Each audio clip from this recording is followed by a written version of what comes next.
नमस्कार। आज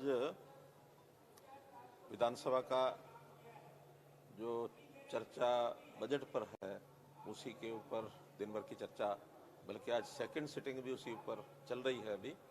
और क्योंकि समय सभी विधायकों को मिले इसलिए स्पीकर साहब ने एक प्रस्ताव रखा कि आज की डबल सिटिंग हो जाए। मान लिया कि सेकंड सिटिंग होनी चाहिए। सामान्यतया बजट की चर्चा पर विधायक अपना अपना विषय रखते हैं, लेकिन फिर भी विशेष कॉलिंग अटेंशन मोशन के नाते से आज एक जो विषय आया था जिसकी जानकारी आपके माध्यम से मैं देना चाहता हूं कि जो 7A ये एक धारा है जिसके अंदर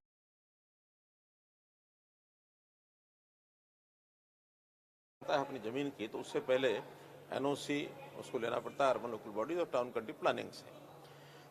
और ये एक्ट वास्तव में 1975 में बना था सबसे पहले। उसमें एक 7A धारा ये जोड़ी गई थी, लेकिन अलग अलग समय पर उसके कुछ प्रावधान बदलते रहे हैं। पहले ये प्रावधान वेकेंट लैंड और 2.5 एकड़ तक की अगर जमीन की रजिस्ट्री होती है उससे नीचे तो ये 7A लेना पड़ता था, लेकिन पहले इस पर कभी किसी ने ध्यान नहीं दिया। और मुझे लगता है कि लगातार उस पर ये प्रैक्टिस चलती रही कि कभी भी किसी ने इन रजिस्ट्रियों को करते समय 7A का एनओसी नो ऑब्जेक्शन नहीं लिया। जब हमें पता लगा, जब हमारी सरकार आई, तो हमने कहा कि नहीं, ये एनओसी लेना चाहिए, अदरवाइज एक जो अनऑथराइज कॉलोनीज हैं वो मशरूमिंग उसकी बढ़ रही है और हर शहर में लगातार वो कॉलोनीज बढ़ रही है। हमने उसमें थोड़ा प्रावधान ये किया कि 2.5 एकड़ की बजाय उसका एरिया कम किया जाए, क्योंकि 2.5 एकड़ तो कोई भी अपने कोई छोटे मकान के लिए, अनऑथराइज कॉलोनी के लिए कोई भी नहीं कराएगा। 2.5 एकड़ बहुत जमीन होती है। इसमें जो फार्मर्स थे, जो शहरी एरिया के अंदर जो खेती वाली जमीनें भी है, वो भी उसके अंदर आ गई थी। तो उसको विचार करके उसका एरिया हमने 2 कनाल कर दिया कि 2 कनाल की एरिया से अगर कम कोई रजिस्ट्री है, अर्थात 1000 मीटर, क्योंकि छोटा मकान सामान्यतः गरीब आदमी 1000 मीटर भी नहीं लेता, उससे ही कम लेता है। और उसको वेकेंट लैंड की बजाय, क्योंकि एग्रीकल्चर लैंड की रजिस्ट्री नहीं होनी चाहिए, बाकी वेकेंट लैंड तो हो ही सकती है, क्योंकि वेकेंट लैंड तो खाली प्लॉट मकान बनाने के लिए, कोई फैक्ट्री लगाने के लिए, कोई अपना व्यवसाय करने के लिए खाली प्लॉट सब रखते हैं। जन सुविधा के नाते से ही हमने 2017 में इसका प्रावधान किया। 17 से 20 तक ये ऐसे ही चलता रहा। 20 में प्रावधान किया कि 2.5 एकड़ की बजाय इसको 2 कनाल कर दिया और वेकेंट लैंड की बजाय इसको एग्रीकल्चर लैंड कर दिया, ताकि वेकेंट लैंड की रजिस्ट्री पर कोई दिक्कत ना आए। एग्रीकल्चर लैंड है उसको छोटा टुकड़ा कोई 2 कनाल से ऊपर अगर कोई बेचता है तो वो एग्रीकल्चर लैंड अपने उपयोग कर सकता है। लेकिन इस बीच 2020 में फिर हमको कुछ शिकायतें प्राप्त हुई कि इसमें एग्रीकल्चर लैंड की बजाय उसी को वेकेंट दिखा करके और रजिस्ट्रियां करने लग गए हैं। और 2 एकड़ की 2 कनाल की बजाय थोड़ा सा एरिया ज्यादा करके भी उसको बना देते हैं। बाद में उसका सब डिवीजन करके जीपीए और उसके माध्यम से बिक्री होने लग गई है, उसमें से लूप होल निकले हैं। तब यह निर्णय किया गया कि इसको 2 कनाल की बजाय 1 एकड़ किया जाए और एग्रीकल्चर के बजाय वापस वेकेंट किया जाए।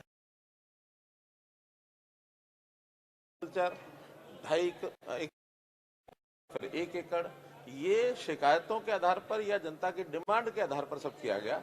हेतु एक ही था कि मशरूमिंग कॉलोनीज की ना हो, क्योंकि लगातार पिछली हुड्डा सरकार ने भी बहुत सी कॉलोनियों को रेगुलर किया, फिर हमने भी एक बार 750 कॉलोनीज उसको रेगुलराइज किया और अभी भी हमने दोबारा से लोगों से रजिस्ट्रेशन करवाया है। तो 1300 कॉलोनीज ऐसी हैं जो अनअप्रूव्ड कॉलोनीज हैं जिसकी रेगुलराइजेशन लोग मांग रहे हैं।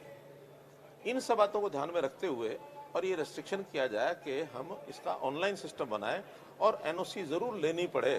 एनओसी के बिना कोई भी चीज ना हो, ऑनलाइन करने से थोड़ा इस पर चेक लगेगा। सितंबर 2021 में 21 में 1.5 महीने तक रजिस्ट्रियां बंद रखी और ऑनलाइन सारा सिस्टम बनाया। पोर्टल पर ही रेवेन्यू रिकॉर्ड के हिसाब से उस जमीन की नेचर, अब न तो कोई पटवारी बदल सकता, ना उसको रजिस्ट्री क्लर्क बदल सकता, ना उसको तहसीलदार बदल सकता, क्योंकि नीचे जो भी जिसको कहना चाहिए ऑफलाइन मोड से और उस डॉक्यूमेंट्स के साथ छेड़खानी ये की जाने लगी। हमें अगस्त में ये शिकायतें मिली। सबसे पहले गुरुग्राम की मिली, उसमें सत्यता पाई गई और उसके अंदर कुछ तहसीलदार, कुछ नायब तहसीलदार, इनको हमने सस्पेंड किया, इनके ऊपर केस हुए, एफआईआर हुई, लेकिन कोर्ट से उनकी बहाली भी हुई है, केस अभी चल रहे हैं। इस बीच में ध्यान में आया कि ये केवल यहाँ हो रही है कठिनाई, ऐसा नहीं, ये सारे प्रदेश में कहीं ना कहीं इस प्रकार की चीजें चल रही हैं, शिकायतें बहुत मिली।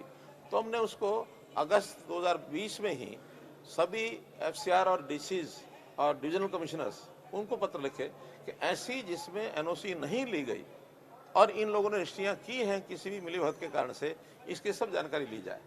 लगभग 68,000 रजिस्ट्रीज 4 साल में 2017 से अब तक ऐसी 68,000 रजिस्ट्रीज मिली जिसके अंदर एनओसी में कहीं ना कोई गड़बड़ पाई गई है। और लगभग 300 के लगभग इसमें चाहे तहसीलदार हो, नायब तहसीलदार हो, पटवारी हो या रजिस्ट्रेशन क्लर्क हो, इनकी कहीं ना कहीं इसके अंदर फॉल्ट है। अब इस फॉल्ट के बाद ये इंक्वायरी हमने शुरू की है। पहली बात तो ये है कि ये इंक्वायरी जैसे हमको शिकायत प्राप्त होती है उसी समय अलर्ट होकर के कि इसके अंदर गड़बड़ हमने रोकनी है। हेतु है मशरूमिंग ऑफ जो अनडेवलप्ड कंट्री, वो कॉलोनीज हैं, अनऑथराइज कॉलोनीज, ये नहीं बढ़नी चाहिए। प्लान्ड जो सिस्टम है वो बनना चाहिए और इसके लिए हमने कई स्कीमें भी बनाई। दीनदयाल उपाध्याय इसमें स्कीम, दीनदयाल उपाध्याय आवास योजना वो इसी का हिस्सा है और जो अफोर्डेबल हाउसिंग स्कीम है वो इसी का हिस्सा है। हाउसिंग बोर्ड के माध्यम से मकान बना के दे जाए गरीब आदमियों को, वो इसी का हिस्सा है। प्रधानमंत्री आवास योजना शहरी ग्रामीण वो इसी का हिस्सा है, ताकि गरीब लोगों को सस्ते मकान मिले लेकिन अनप्लान्ड ग्रोथ ये न हो।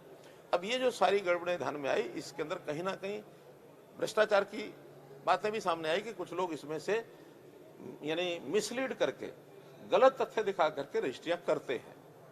पहली बात तो इसमें रजिस्ट्री होती है, स्टैम्प ड्यूटी की चोरी नहीं है, लेकिन वो रजिस्ट्रियां जब होती हैं तो उसमें डेवलपमेंट चार्ज जो म्यूनिसिपैलिटीज को मिलना चाहिए वो नहीं लिया गया और उसके अंदर रास्ते निकाल करके बिना एनओसी के रजिस्ट्रियां की गई है।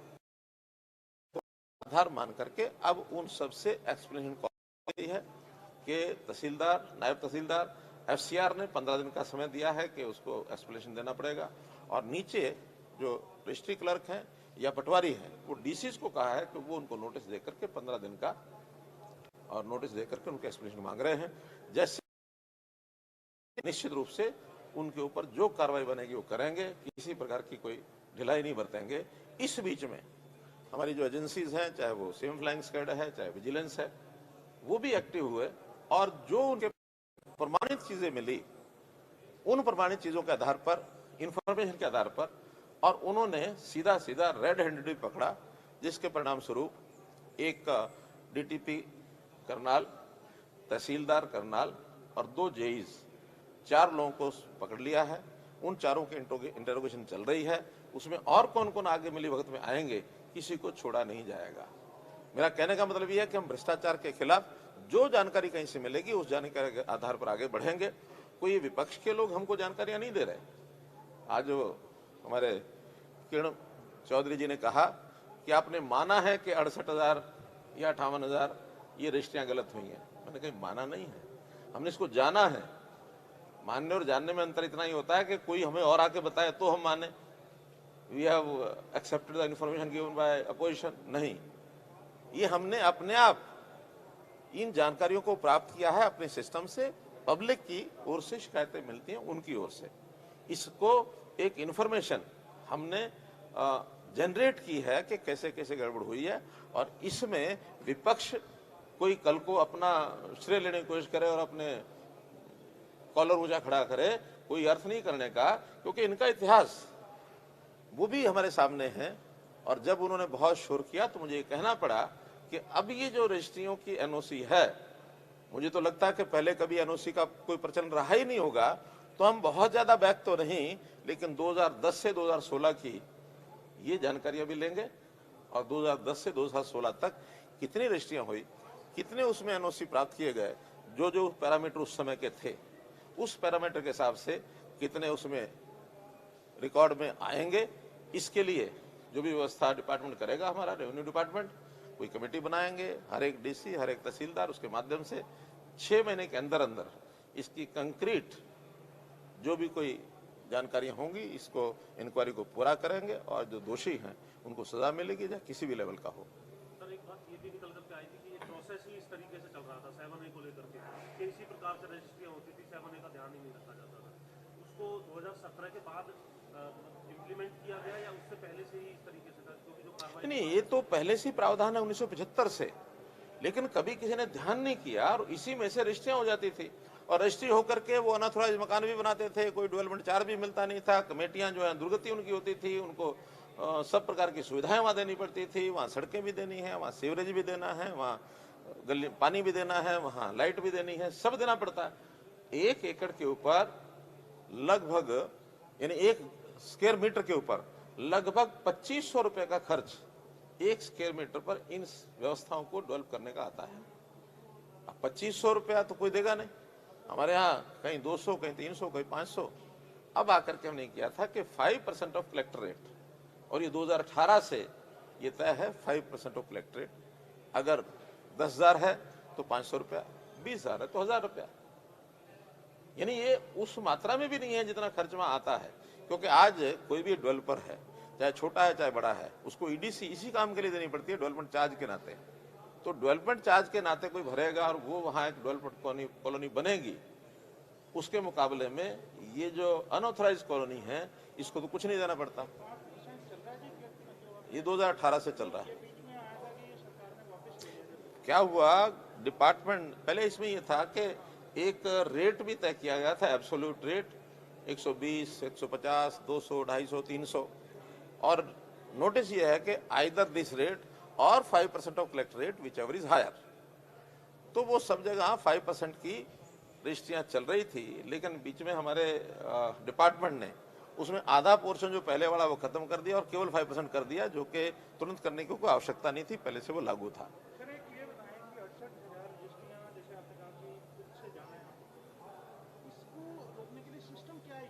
अब सिस्टम जो बना है इस समय चूंकि ऑनलाइन हो गया है, ऑनलाइन होने के बाद, ठीक आंकड़ा तो मैं नहीं बता सकता, लेकिन ऑनलाइन होने के बाद कोई एनओसी के बिना रजिस्ट्री हुई होगी ऐसा नहीं है।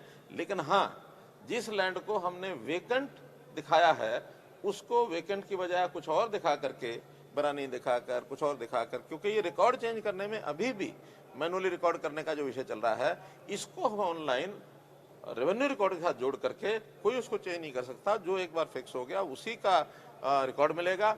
इसमें अगर कोई हमको चेंज भी करनी पड़ेगी, अभी तो नेगेटिव है कि वो बरानी यानी वो नहीं होनी चाहिए, एग्रीकल्चर लैंड नहीं होनी चाहिए या ओपन लैंड नहीं होनी चाहिए। इसको पॉजिटिव ढंग से भी लाया जा सकता है कि वो अगर एग्रीकल्चर है तो हो जाए, वो अगर रेजिडेंशियल है तो छोटा प्लॉट नहीं करना, या कोई इंडस्ट्रियल है तो छोटा प्लॉट नहीं करना। तो इस प्रकार के पॉजिटिव कोई ना कोई संशोधन इसमें करके, ताकि गलती करने के जो चांस है वो खत्म हो जाए और कोई मैनिपुलेट भी इसको ना कर सके।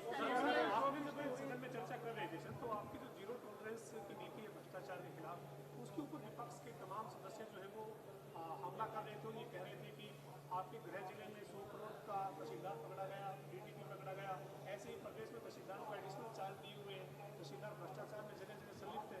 यानी सर ये विपक्ष के जो आरोप है ब्यूरोक्रेसी में भ्रष्टाचार के, इस पर आप पहली बात तो ये है कि ये कौन पकड़ रहा है, ये हम ही पकड़ रहे हैं, ये कोई और नहीं पकड़ रहा है।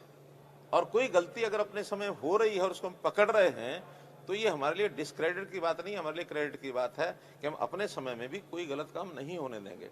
आंख हो जल पहाड़ हो जल, कोई चीज नजर नहीं आई, पता नहीं लगी, बिन देखे मानो मक्खी भी खाई जाएगी, तो उसका दोष नहीं है। लेकिन अगर हमें बाद में भी पता लगेगा इसने गड़बड़ की है तो इंक्वायरी में सारी चीजें आएंगी। और आज तो मैंने कह दिया ये गड़बड़े हमारे समय में हुई, उसको तो छोड़ेंगे नहीं, लेकिन अब ये 2016 से लेके यानी 2010 से लेके 16 तक उनको भी नहीं छोड़ेंगे। मैंने बताया जो लिया नाम उन्होंने, उनको उनकी इंक्वायरी हम कराएंगे। बल्कि एक हमारे विधायक ने तो एक डीसी के बारे में कहा, नाम नहीं लिया। आज मैंने कहा कि उस डीसी का नाम बताना पड़ेगा, और डीसी का नाम बताए बिना वो कहीं और चल पड़े कि 22 के 22 डीसी। कोई शिकायत मिले तो बात करेंगे, कराएंगे। देखिए उसमें तो इतना ही है कि उनका भी डेवलप, क्योंकि अनऑथराइज कॉलोनियां हैं, डेवलपमेंट चार्ज उनके नहीं आए हैं, वो अल्टीमेटली डेवलपमेंट चार्ज उनको भरने ही पड़ेंगे। आज कोई उनकी जमीन उनकी है, रजिस्ट्री उन्होंने कराई है, स्टैम्प ड्यूटी उनको उन्होंने दी है, इसलिए वो रजिस्ट्री के ऊपर दिक्कत नहीं आएगी। केवल उसका जो प्रकार बदल के कराई गई है, जिसके कारण से अनऑथराइज कॉलोनीज को प्रमोट किया गया, ये गलती है। लेकिन इस गलती में अधिकारियों की गलती है, उनकी गलती नहीं है। उनको तो हम करेंगे, रेगुलाइज भी करेंगे। उनके हमने सब फिगर भी लिया है, 1300 कॉलोनियों ने अप्लाई भी किया है। बहुत जल्दी उसका जो फॉर्मेलिटी है पूरी करके उनको रेगुलर भी करेंगे और उनसे डेवलपमेंट चार्ज लेंगे। सर पिछले कुछ महीनों की तरह बात करें, मोदी जी की स्टेटमेंट की आई है, क्लैरिफाई करें कि क्योंकि बहुत बड़ा आंकड़ा बताया कि कट गई है। देखिए, पेंशन में बहुत सी कंडीशन शर्तें पहले से लगी हुई हैं। आज भी लोग कह रहे थे कि उस समय नहीं लगी। 1991 में भी जब ये पेंशन लगी थी, 100 रुपया शायद महीना थी उस समय भी कंडीशन लगी हुई है। अब एकदम एग्जैक्ट कंडीशन क्या है वो आप लोग देख सकते हैं। बिना कंडीशन के बिना कभी नहीं है। और ये 2011 में ये 50,000 रुपये लिमिट थी कि पति पत्नी की आय 50,000 से ऊपर है तो उनको नहीं मिलेगी। इन्होंने अचानक 2012 में उस 50,000 को 2 लाख किया, 4 गुना। हालांकि कोई लॉजिक बनता नहीं था, फिर भी इन्होंने किया। अभी वो 2 लाख चल रहा है। ये इन्हीं के द्वारा तय किए गए हैं, हमने कभी तय नहीं किया है। लेकिन उसको एक सिस्टमेटिक ढंग से, गलत कोई ना ले, ठीक जिसका अधिकार बनता है, हक बनता, उसको मिलनी चाहिए। आज भी हमारे पीपीपी में, परिवार पहचान पत्र में 23,000 नाम ऐसे निकले हैं 60 साल से लेकर और 70 साल तक की आयु के हैं, जिनके रिकॉर्ड में उनको पेंशन नहीं दी जा रही। हमने उसका सर्वे कराने के लिए भेज दिया है। बहुत जल्दी सर्वे पूरा हो जाएगा, मुझे लगता है इसी मार्च के महीने में पूरा हो जाएगा और उन सब की पेंशन बनाई जाएगी। उसमें अभी जो जानकारी मिली है, जब सर्वे करने के लिए गए तो मैं उन कपल्स को या उस वृद्ध आयु के व्यक्ति को धन्यवाद करता हूं, उसका आभार प्रकट करता हूं, जिन्होंने मना किया है कि हमको ये 2,500 रुपये की पेंशन नहीं चाहिए। ऐसे भी चाहे थोड़े केस है, ऐसे केसेस हैं। तो इस डाटा को ठीक किया जा रहा है और ठीक करने के बाद मैंने बताया कारगर हमारे लिए एक हथियार बना है परिवार पहचान पत्र। किसी का अधिकार बनता है उसको जरूर मिलेगा, लेकिन अनाधिकार चेष्टा से अपात्र व्यक्ति कोई लाभ ले रहा होगा उसको चेक किया जाएगा। ये सारी शर्तें लगाई जाएंगी। 300 लोगों पर कार्रवाई करिए सर, रजिस्ट्री वाले मामले में कार्रवाई हुई, अभी एक्सप्लेनेशन मांगा, उनको फिर वापस अभी एक्सप्लेनेशन मांगा, अभी और कोई कार्रवाई नहीं हुई।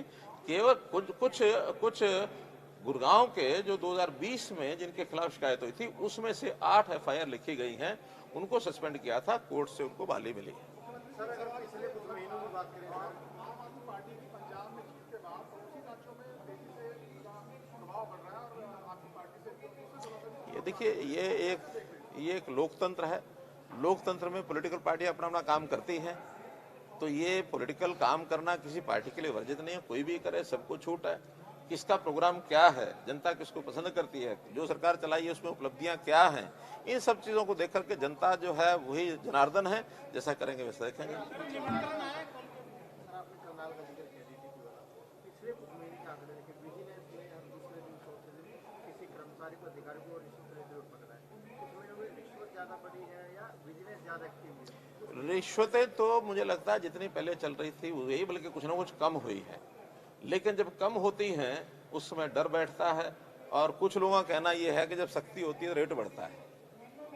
तो ये कोई भी बात हो सकती है, लेकिन आज भी हम अपने आप इन चीज़ों को लेकर आगे बढ़ रहे हैं। चाहे हमारा विजिलेंस डिपार्टमेंट में है, चाहे हमारा सीएम फ्लाइंग स्क्वाड है, हमने तो डिस्ट्रिक्ट विजिलेंस टीम्स इनको ही मौजूद किया है कि नीचे डिस्ट्रिक्ट के अंदर जो गड़बड़े होती हैं अब सारे केसेस उनको जाएंगे, क्योंकि सारा वजन अगर हम अकेले स्टेट के जो हमारा स्टेट विजिलेंस बोर्ड है, ब्यूरो है, उस तक पहुंचाएंगे तो बहुत बड़ी संख्या में बार लगता है। तो हमने डिस्ट्रिक्ट विजिलेंस टीम्स को एक्टिव किया है ताकि वो भी उसमें अपनी भूमिका निभाए और नीचे के सारे केसेस पंचायत लेवल के, म्यूनसिपलिटी लेवल के या छोटे छोटे केसेस सब वहीं हल हो जाएं। अभी पिछले दिनों में आपको ध्यान में आया होगा कि हमें शिकायत मिली नकली दूध की, और नकली दूध जगह जगह जा करके उसके ऐसे जो लोग थे जिनको टारगेट किया गया, जिनकी जानकारियां मिली कि नकली दूध हो सकता है, टनों के टन दूध हमने बिखेर के और बर्बाद कराया उसको, और फिर उनके ऊपर केस बने, उनको जेल के अंदर डाला है।